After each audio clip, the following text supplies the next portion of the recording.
शांति, ओम शांति, ओम शांति।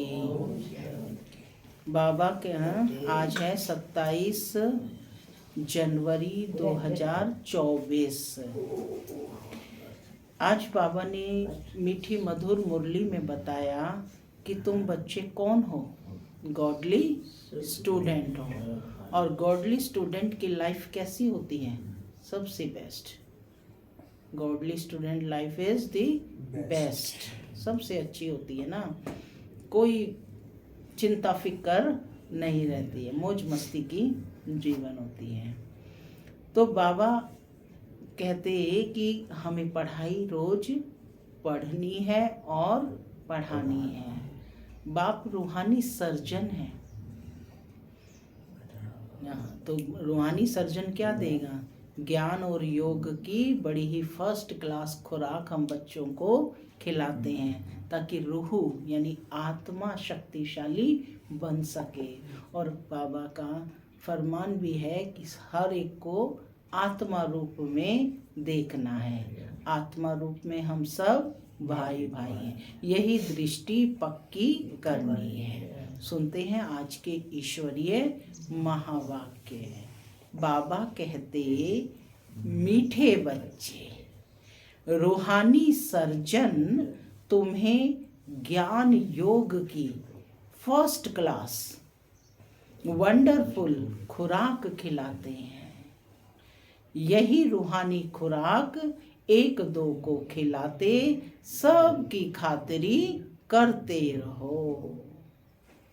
प्रश्न है, विश्व का राज्य भाग्य लेने के लिए कौन सी एक मेहनत करो? विश्व का राज्य भाग्य लेने के लिए कौन सी एक मेहनत करो? पक्की पक्की आदत डालो। बताइए कौन सी एक मेहनत करो? याद में रहना है और दृष्टि कैसी हो?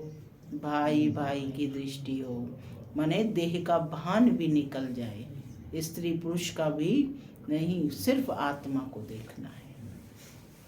सुनते हैं बाबा का उत्तर। बाबा कहते कि विश्व का भाग्य राज्य लेने के लिए कौन सी मेहनत करनी है? ज्ञान के तीसरे नेत्र से अकाल तख्त नशीन आत्मा भाई को देखने की मेहनत करो। भाई भाई समझ सभी को ज्ञान दो। पहले खुद को आत्मा समझ, फिर आत्मा भाइयों को समझाओ। यह आदत डालो तो विश्व का राज्य भाग्य मिल जाएगा। इसी आदत से शरीर का भान निकल जाएगा। माया के तूफान व बुरे संकल्प भी नहीं आएंगे। दूसरों को ज्ञान का तीर भी अच्छा लगेगा। ओम शांति। मैं आत्मा शांत स्वरूप हूँ, शांति मेरा स्वधर्म है। बाबा कहते, ज्ञान का तीसरा नेत्र देने वाले रूहानी बाप बैठ रूहानी बच्चों को समझाते हैं। ज्ञान का तीसरा नेत्र सिवाय बाप के और कोई दे नहीं सकता। सबको मिला है ज्ञान का तीसरा नेत्र। ज्ञान का तीसरा नेत्र माना समझ की आंख, समझ का दृष्टिकोण मिला है। अभी तुम बच्चों को ज्ञान का तीसरा नेत्र मिला है। तुम जानते हो अब यह पुरानी दुनिया बदलने वाली है। बेचारे मनुष्य नहीं जानते कि कौन बदलाने वाला है और कैसे बदलाते हैं, क्योंकि उन्हों का ज्ञान का तीसरा नेत्र ही नहीं है। तुम बच्चों को अभी बाबा कहते ज्ञान का तीसरा नेत्र मिला है, जिससे तुम सृष्टि के आदि मध्य और अंत को जान गए हो। यह है ज्ञान की सैक्रीन। सैक्रीन की एक बूंद भी कितनी मीठी होती है। ज्ञान का भी एक ही अक्षर है, मन मनाभव। ज्ञान का एक ही अक्षर है, कितना मीठा है? मन मनाभव। अपने को आत्मा समझ, बाप को याद करो। बाप शांति धाम और सुख धाम का रास्ता बता रहे हैं। बाप आए हैं बच्चों को स्वर्ग का वर्षा देने, तो बच्चों को कितनी खुशी रहनी चाहिए। क्या देने आए हैं बाप? स्वर्ग का वर्षा देने आए हैं, तो बच्चों को कितनी खुशी रहनी चाहिए। कहते भी हैं कि खुशी जैसी खुराक नहीं। खुशी सबसे बड़ी खुराक है ना। यही खुराक तो बाबा कहते जो सदैव खुशी यानी मौज में रहते हैं, उनके लिए वह जैसे खुराक होती है। 21 जन्म मौज में रहने की यह जबरदस्त खुराक है। कैसी खुराक है ये? 21 जन्म मौज में रहने की ये जबरदस्त खुराक है। यही खुराक सदैव बाबा कहते एक दो को खिलाते रहो। तुम श्रीमत पर सभी की रूहानी खातिरी करते हो। सच्ची सच्ची खुश खैराफत भी यह है, किसको बाप का परिचय देना। यही खातिरी है कि आप किसी को बाप का परिचय देते हो। मीठे बच्चे जानते हैं बेहद के बाप द्वारा हमको जीवन मुक्ति की खुराक मिलती है। सतयुग में भारत जीवन मुक्त था, पावन था। बाप बहुत बड़ी ऊंची खुराक देते हैं। तब तो गायन है कि अतीन्द्रिय सुख पूछना हो तो गोप गोपियों से पूछो। यह ज्ञान और योग की कितनी फर्स्ट क्लास वंडरफुल खुराक है। और यह खुराक एक ही रूहानी सर्जन के पास है। और किसको इस खुराक का बाबा कहते मालूम ही नहीं है। तभी तो गायन है कि अतीन्द्रिय सुख पूछना। इंद्रियों से जो परे आत्मा के सुख की जो अनुभूति है वो गोप गोपियों से पूछो। तो सब कौन बैठे हैं? गोप गोपी है ना। बाप कहते हैं मीठे बच्चे तुम्हारे लिए हथेली पर सौगात ले आया हूँ, मुक्ति और जीवन मुक्ति की। कौन सी सौगात लाए हैं बाप? हाँ, मुक्ति और जीवन मुक्ति की यह सौगात मेरे पास ही रहती है। कल्प कल्प मैं ही आकर तुमको देता हूँ। स्वयं भगवान कह रहे हैं कि ये सौगात कल्प कल्प मैं ही आकर तुमको देता हूँ। फिर रावण छीन लेता है। तो अभी तुम बच्चों को कितनी खुशी का पारा चढ़ा रहना चाहिए। तुम जानते हो हमारा बाप, हमारा एक ही बाप टीचर और सच्चा सच्चा सतगुरु है। बाप भी है, टीचर भी है और सच्चा सच्चा सतगुरु है, जो हमको साथ ले जाते हैं। मोस्ट बिलबेड बाप से विश्व की बादशाही मिलती है। ये कम बात है क्या कि मोस्ट बिलबेड बाप से हमें क्या मिलता है? विश्व की बादशाही मिलती है। तो बाबा कह रहे हैं कि यह कम बात है क्या? सदैव सोचकर सदैव क्या रहना चाहिए? हर्षित रहना चाहिए। Godly student life is the best. यह अभी का ही गायन है कोई चिंता फिकर? कौन हो? अपने को स्टूडेंट समझेंगे तो क्या होंगे? एकदम एनर्जेटिक हो जाएंगे। हर कार्य करने की इच्छा शक्ति रहेगी और एक्यूरेट करेंगे। जैसे ही कहा कि मैं कौन हूँ? स्टूडेंट, तो टाइम पर स्कूल में पहुँचना है ना, सुबह एकदम तैयार होना, ये सब कैसे? और मैं कोई साधारण स्टूडेंट नहीं हूँ। कौन हूँ? Godly student. तो बाबा कहते godly student life is the best. अब यह अभी का ही गायन है। फिर नई दुनिया में भी तुम सदैव खुशियां मनाते रहेंगे। दुनिया नहीं जानती कि सच्ची सच्ची खुशियां कब मनाई जाएंगी। मनुष्यों को तो सतयुग का ज्ञान ही नहीं है, तो यहाँ ही मनाते रहते हैं। परंतु इस पुरानी तमोप्रधान दुनिया में बाबा पूछ रहे हैं खुशियां कहाँ से आई? यहाँ तो त्राही त्राही करते रहते हैं। कितना दुख की दुनिया है। बाप तुम बच्चों को कितना सहज रास्ता बताते हैं कि गृहस्थ व्यवहार में रहते कमल फूल समान रहो। क्या बताया?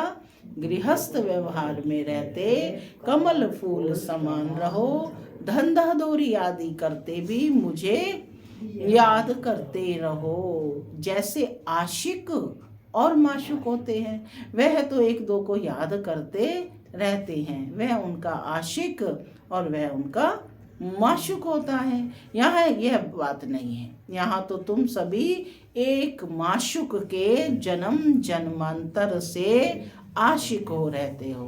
कौन है वो माशूक?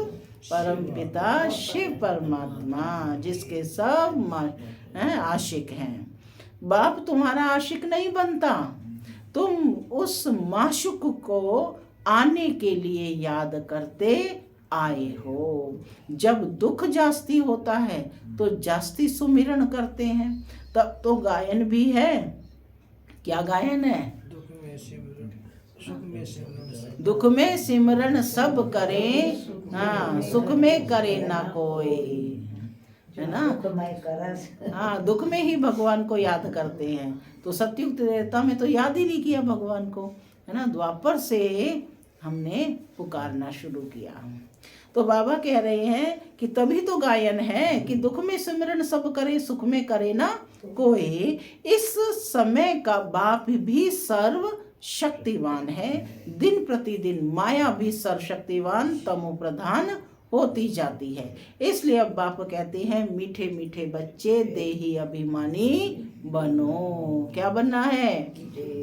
देही अभिमानी। अपने को आत्मा समझ मुझ बाप को याद करो और साथ साथ दैवी गुण भी धारण करो, तो तुम ऐसे यानी लक्ष्मी नारायण जैसे बन जाएंगे। इस पढ़ाई में मुख्य बात है ही याद की।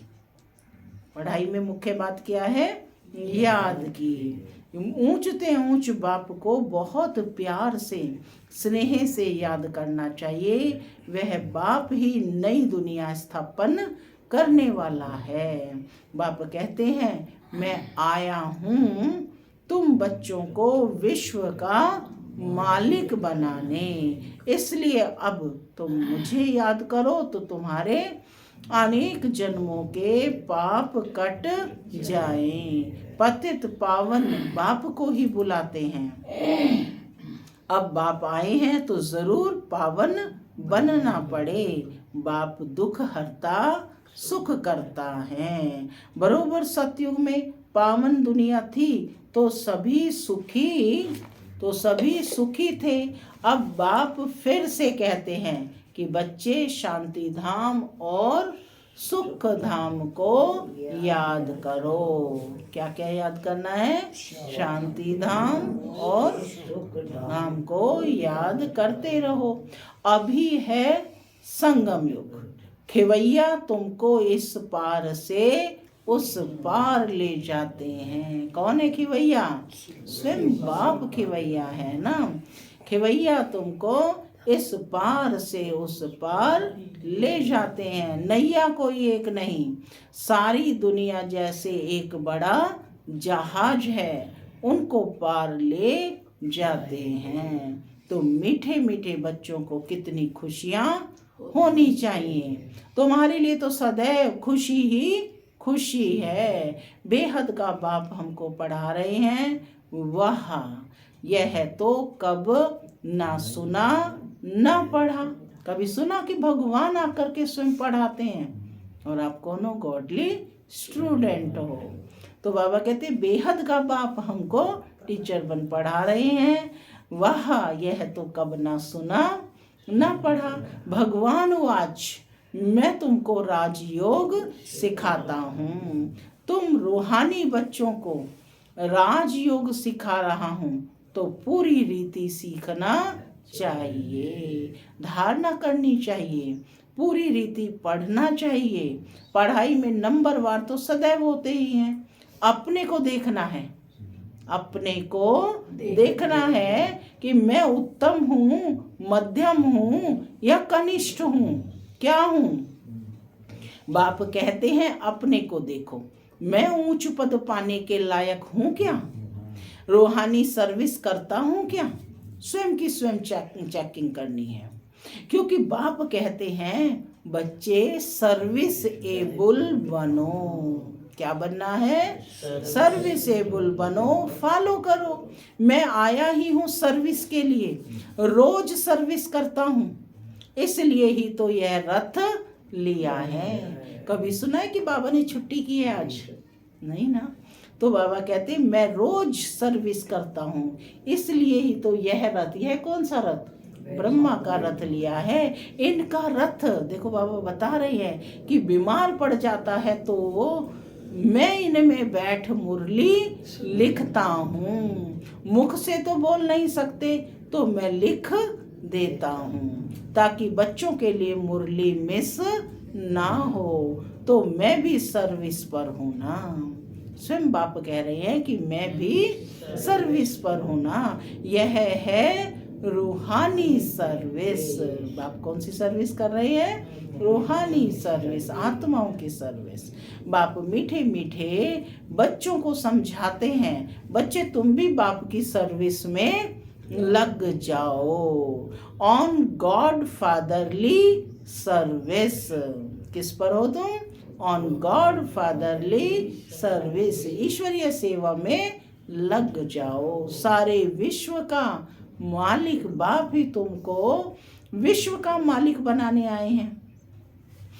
जो अच्छा पुरुषार्थ करते हैं उनको महावीर कहा जाता है। देखा जाता है कि कौन महावीर है, जो बाबा के डायरेक्शन पर चलते हैं। बाप का फरमान है, अपने को आत्मा समझ भाई भाई हो देखो, इस शरीर को भूल जाओ। बाबा भी इन शरीर को नहीं देखते हैं, बाबा भी इन शरीर को नहीं देखते हैं। फिर क्या देखते हैं?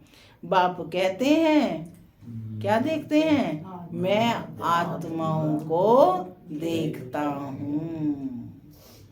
बाकी यह तो ज्ञान है कि आत्मा शरीर बगैर बोल नहीं सकती। मैं भी इस शरीर में आया हूँ, लोन लिया हुआ है। शरीर के साथ ही आत्मा पढ़ सकती है, माने बिना शरीर के आत्मा पढ़ नहीं सकती है।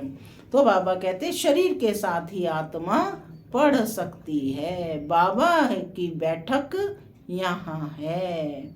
यह है अकाल तख्त। बाबा कहाँ बैठे हैं? ब्रह्मा की भ्रकुटी में आकर। तो आत्मा क्या हुई? अकाल मूरत है। आत्मा कब छोटी बड़ी नहीं होती है, शरीर छोटा बड़ा होता है। जो भी आत्माएं हैं उन सभी का तख्त यह भ्रकुटी का बीच है। शरीर तो सभी के भिन्न भिन्न होते हैं। किसका अकाल तख्त पुरुष का है और किसका अकाल तख्त स्त्री का है, किसका अकाल तख्त बच्चे का है। बाप बैठ बच्चों को रूहानी ड्रिल सिखलाते हैं। जब कोई से बात करो तो अपने आप को आत्मा समझो। हम आत्मा फलाने भाई से बात करते हैं, बाप का पैगाम देते हैं कि शिव बाबा को याद करो। क्या पैगाम देते हो? शिव बाबा को याद करो। याद से ही जंग उतरनी है। सोने में जब अलाई यानी खाद पड़ती है तो सोने की वैल्यू कम हो जाती है। सोने में चांदी है ना, तांबा, लोहा है ना, कुछ भी मिक्स कर देते हैं तो उसकी वैल्यू कम हो जाती है। पीतल है ना, कुछ भी मिक्स करेंगे। तो बाबा कहते कि सोने में जब अलाई यानी खाद पड़ती है तो सोने की वैल्यू ही कम हो जाती है। तुम आत्माओं में भी जंक पड़ने से वैल्यूलेस हो गए हो। तभी तो गायन है कि मुझ निर्गुणारे में कोई गुण नहीं है ना, वैल्यूलेस हो गए हैं। अब फिर पावन बनना है। तुम आत्माओं को अब ज्ञान का तीसरा नेत्र मिला है। उस नेत्र से अपने भाइयों को देखो। भाई भाई को देखने से कर्मेंद्रियां कभी चंचल नहीं होंगी। राज्य भाग्य लेना है, विश्व का मालिक बनना है, तो यह मेहनत करो। भाई भाई समझ सभी को ज्ञान दो, फिर यह आदत पक्की हो जाएगी। माने मैं आत्मा भाई को ज्ञान सुना रही हूँ, तो ये आदत पक्की हो जाएगी। सच्चे सच्चे ब्रदर्स तुम सभी हो। बाप भी ऊपर से आए हैं, तुम भी आए हो। बाप बच्चों सहित सर्विस कर रहे हैं। सर्विस करने की बाप हिम्मत देते हैं। हिम्मते मर्दा मद दे खुदा। तो यह प्रैक्टिस करनी है कि मैं आत्मा भाई को पढ़ाता हूँ। आत्मा पढ़ती है ना, इसको स्पिरिचुअल नॉलेज कहा जाता है, जो रूहानी बाप से ही मिलती है। संगम पर ही बाप आकर ये नॉलेज देते हैं कि अपने को आत्मा समझो। कब आकर के बाप ये नॉलेज देते हैं? संगम पर, है ना, कि आकर बताते कि अपने को आत्मा समझो। तुम नंगे यानी अशरीरी आए थे, फिर यहाँ शरीर धारण कर तुमने 84 जन्म का पार्ट बजाया है। अब फिर वापस चलना है, इसलिए बाबा कहते अपने को आत्मा समझ, भाई भाई की दृष्टि से देखना है। यह मेहनत करनी है, इसी में मेहनत है ना। घड़ी घड़ी बुद्धि किस में जाती है? शरीर में जाती है। तो बाबा कहते यह मेहनत करनी है, अपनी मेहनत करनी है। दूसरे में हमारा क्या जाता है? दूसरे में हमारा क्या जाता है? चैरिटीज बिगिंस एट होम, अर्थात पहले खुद को आत्मा समझ, फिर भाइयों को समझाओ तो अच्छी रीति तीर लगेगा। माने स्वयं को आत्मा समझना है, और जो भी मैं पार्ट प्ले कर रही हूँ वो मेरे रोल हैं। माता का रोल है, टीचर का रोल है, पिता का रोल है ना, प्राइम मिनिस्टर का रोल है, ये मेरे पद है, पद के रोल हैं। लेकिन मैं कौन हूँ? आत्मा। स्वयं को सदैव आत्मा की दृष्टि से देखना है, और दूसरों को भी आत्मा समझ तभी चल पड़ सकेंगे। ठीक है ना। तो हमें इसमें अंतर को समझकर आत्मा रूप को याद करना है। तो बाबा कहते कि यह मेहनत करनी है कि भाई भाई की दृष्टि से देखना है, अपनी मेहनत करनी है। दूसरे में हमारा क्या जाता? चैरिटी बिगिंस एट होम, अर्थात पहले खुद को आत्मा समझ, फिर भाइयों को समझाओ तो अच्छी रीति तीर लगेगा। यह जोहर भरना है। मेहनत करेंगे, बाबा कहते तभी ऊंच पद पाएंगे। अब बाप आए ही हैं फल देने के लिए, तो मेहनत करनी पड़े, कुछ सहन भी करना पड़ता है। कोई उल्टी सुल्टी बात बोले तो तुम चुप रहो।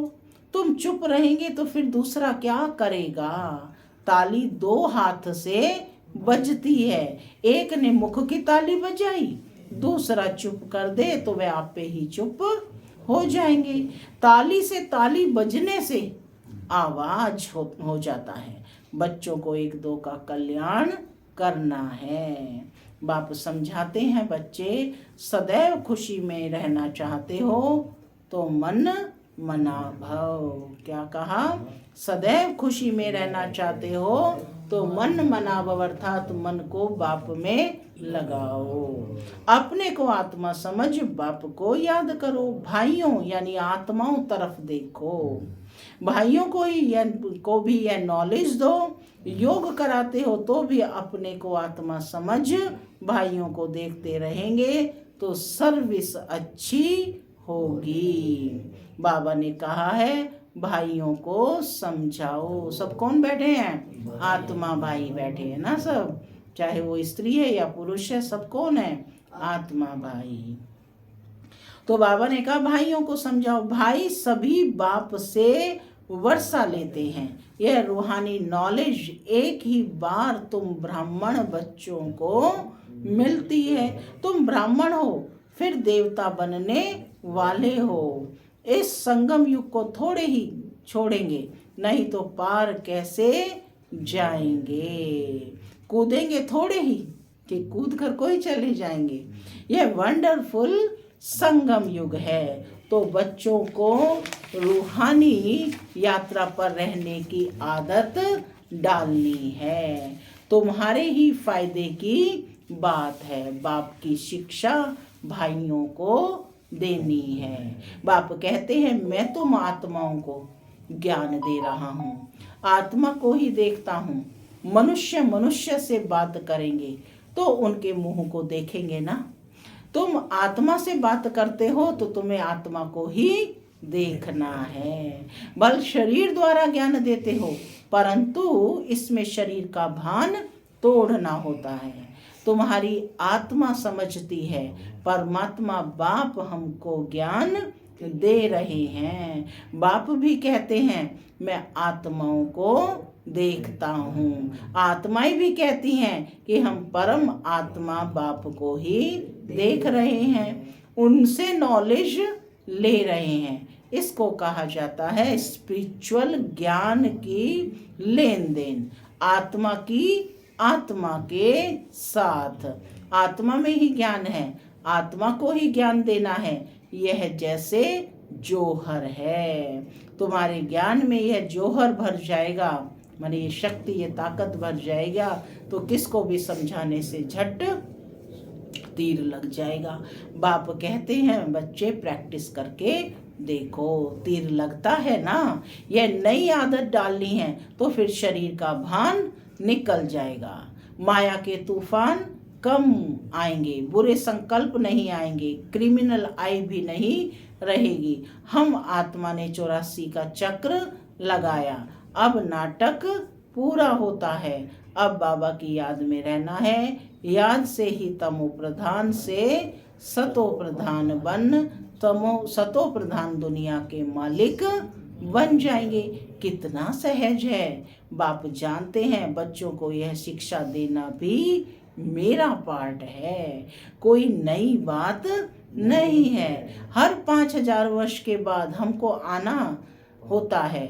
मैं बंधाए मान हूँ। स्वयं बाप कह रहे हैं मैं भी इस ड्रामा के पार्ट में बंधाए मान हूँ। बच्चों को बैठ समझाता हूँ, मीठे बच्चे रूहानी याद की यात्रा में रहो तो अंतमति सो गति हो जाएगी। यह अंत का काल है ना। स्वयं बाप कह रहे हैं कि यह अंत का काल है ना। मामे कम याद करो तो तुम्हारी सदगति हो जाएगी। यह देही अभिमानी बनने की शिक्षा एक ही बार तुम बच्चों को मिलती है। कितना वंडरफुल ज्ञान है। बाबा वंडरफुल है तो बाबा का ज्ञान भी वंडरफुल है। कब कोई बता ना सके, अभी वापस चलना है। इसलिए बाप कहते हैं मीठे बच्चों यह प्रैक्टिस करो। अपने को आत्मा समझ, आत्मा को ज्ञान दो। तीसरे नेत्र से भाई भाई हो देखना है, यही बड़ी मेहनत है। सारा समझाकर बाबा कहते हैं अच्छा। मीठे मीठे सिक्के लदे बच्चों प्रति माता पिता बाप दादा का याद प्यार और गुड मॉर्निंग। रूहानी बाप की रूहानी बच्चों को नमस्ते। हम रूहानी बच्चों की रूहानी माता पिता बाप दादा को याद प्यार गुड मॉर्निंग और नमस्ते नमस्ते। सदा रहो हंसते बनो। धारणा के लिए मुख्य सार पहला, जैसे बाप बच्चों की रूहानी सर्विस पर आए हैं ऐसे बाप को फॉलो कर रूहानी सर्विस करनी है। बाप के डायरेक्शन पर चल खुशी की खुराक खानी और खिलानी है। दूसरा है कोई उल्टी सुल्टी बात बोले तो चुप रहना है, मुख की ताली नहीं बजानी है, सहन करना है। वरदान, दृढ़ता की शक्ति से मन बुद्धि को सीट पर सेट करने वाले सहज योगी भव। दृढ़ता की शक्ति से मन बुद्धि को सीट पर सेट करने वाले सहज योगी भव। बच्चों का बाप से प्यार है, इसलिए याद में शक्तिशाली हो, बैठने का, चलने का, सेवा करने का अटेंशन बहुत देते हैं। लेकिन मन पर अगर पूरा कंट्रोल नहीं है, मन ऑर्डर में नहीं है, तो थोड़ा टाइम अच्छा बैठते हैं, फिर हिलना डुलना शुरू कर देते हैं। कभी सेट होते तो कभी अपसेट। लेकिन एकाग्रता की व दृढ़ता की शक्ति से मन बुद्धि को एक रस स्थिति की सीट पर सेट कर दो तो सहज योगी बन जाएंगे। स्लोगन है, जो भी शक्तियां हैं उन्हें समय पर यूज करो तो बहुत अच्छे अच्छे अनुभव होंगे। माने बाप दादा से जो भी शक्तियां हैं उन्हें समय पर यूज करो, बहुत अच्छे अच्छे अनुभव होंगे। तपस्या मास। अव्यक्ति साइलेंस द्वारा डबल लाइट फरिश्ता स्थिति का अनुभव करो। अब हर एक ब्राह्मण ब्रह्मा समान चैतन्य चित्र बने। अब हर एक ब्राह्मण ब्रह्मा बाप समान चैतन्य चित्र बने, लाइट और माइट हाउस की झांकी बने। संकल्प शक्ति का, साइलेंस का भाषण तैयार कर कर्मातीत डबल लाइट फरिश्ता स्टेज पर वरदानी मूर्त का पार्ट बजाए, तब संपूर्णता समीप आएगी। उस कर्मातीत स्टेज के आधार पर जिसके प्रति जो संकल्प करेंगे उसके पास वह संकल्प पहुंच जाएगा। ओम शांति।